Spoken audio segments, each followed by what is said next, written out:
Hi guys! Welcome back to my vlog! So for today's vlog, pupunta kami ng ate sa Foligno.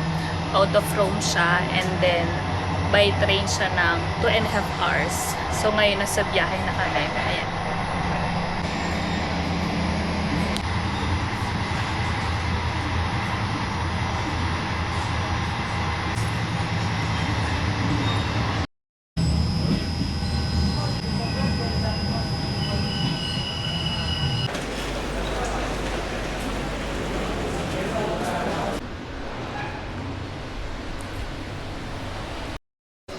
So, hi guys! Nandito na kami sa Foligno. Kakadating lang namin. So, let's see kung anong meron dito. So ito guys, lalakad kami from the station. So 10 minutes walk from the station to reach the city center. At ito ngayon nakikita natin at dadaanan natin is Porta San Felicianetto. Naglalakad kami dito sa may city center. Tapos kung mapapansin nyo, yung mga stores ay sarado kasi meron sila dito rest time na parang mga after lunch, nagsasara na sila, tas sa hapon na ulit sila nagbubukas. Tapos ito guys, makikita nyo yung church. Hindi ko alam kung anong name niyan. Basta church siya. Basta yun. Yung nakikita nyo ngayon is San Feliciano Church.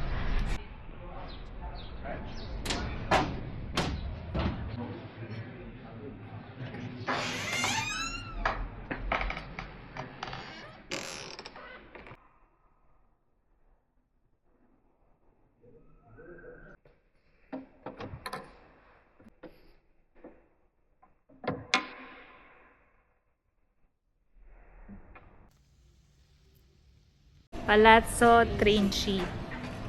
Museum siya guys. Entrance pala.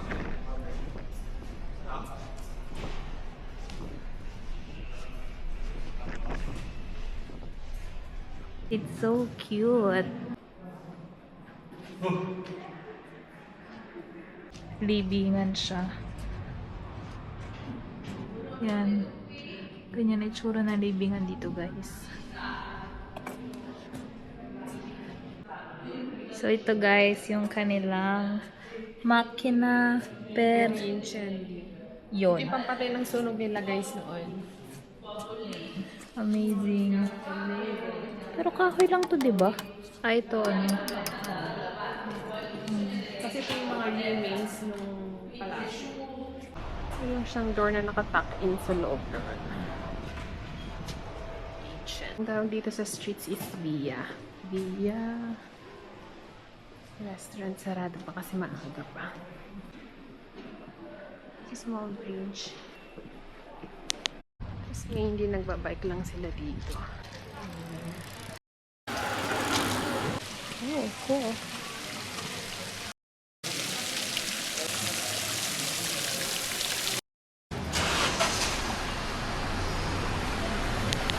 Ito na guys yung mababangga na siya. Ganito guys yung gawaan dito ng shoes. So ito guys, yung Oratory of the Crucifix. Pero ngayon hindi natin siya mapapasok kasi may event, may specific days lang, tsaka oras ng pasok. So ganito lang siya sa labas guys. So ito guys ay Church of San Domenico, pero ngayon ay auditorium na siya. So guys, ito yung Santa Maria Intrafortas, ibig sabihin between the gates. Ayan siya guys. Tingnan nyo guys, ang cute ng fountain. Ang tawag dito ay Fonte del Trevi. If nauuhaw kayo, then you can. Let's try nga if nagana siya. Nagana naman siya guys. Bye! Yung guys, ang cute. Ciao! Ciao! Ciao!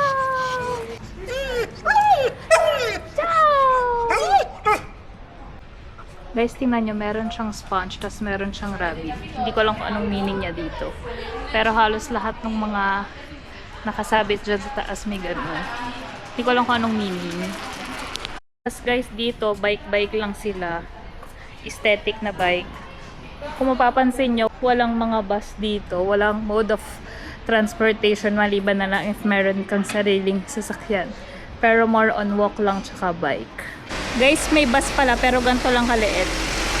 Mali pala ako kanina. Ngayon lang kasi ako nakakita. Pwede pala mag-bus. Tapos dito sa streets nila may nakasulat sa taas na ganito. Hindi ko lang naintindihan kung ano ibig sabihin pero may ganyan siya. Guys, isa to sa mga pinakamasarap na ice creaman dito.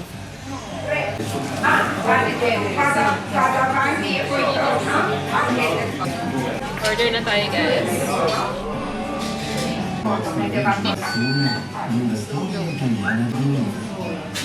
Guys, gusto niyo ba pag-rate? Habang nagbabayad siya, magbabag-rate tayo, guys. Ang balabal. Monthly ticket. May trust issues siya, kaya nakaganyan. Para hindi manakaw. Pouch ng camera. Payment? Go.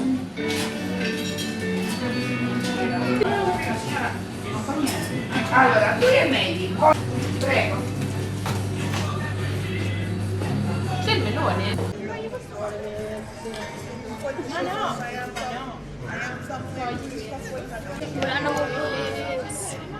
I got crema and fragola. So ito guys yung flavors ng aking ice cream. Fragola, which is strawberry, limone, which is lemon, and then chocolate. Tapos meron siyang whipped cream sa taas. Sarap. Dito kami nag-gelato ngayon sa Fione del Mondo since 2017 pa guys. Sarap naman yung ice cream. Gelateria Crispini.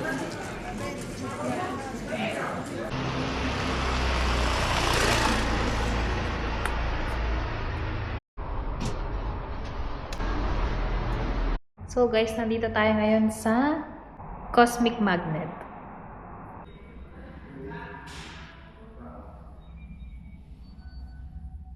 Questa forte accelerazione del giro sto parlando adesso. Guys, tingnan nyo guys.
Hello, Moto. Okay. So yun guys, hindi ko na kayo na-update sa mga ibang ganap kanina kasi in-enjoy ko na lang yung view. And ngayon, madilim na, kung mapapansin nyo. Sakay na kami ng atin ng train, pabalik ng Roma. So, 2 hours and a half na naman to. So, gabi-gabi na talaga kami makakauwi. And that's all. It's a wrap for our Foligno trip, day trip. And till next time. So yun guys, that's all for now. Ciao!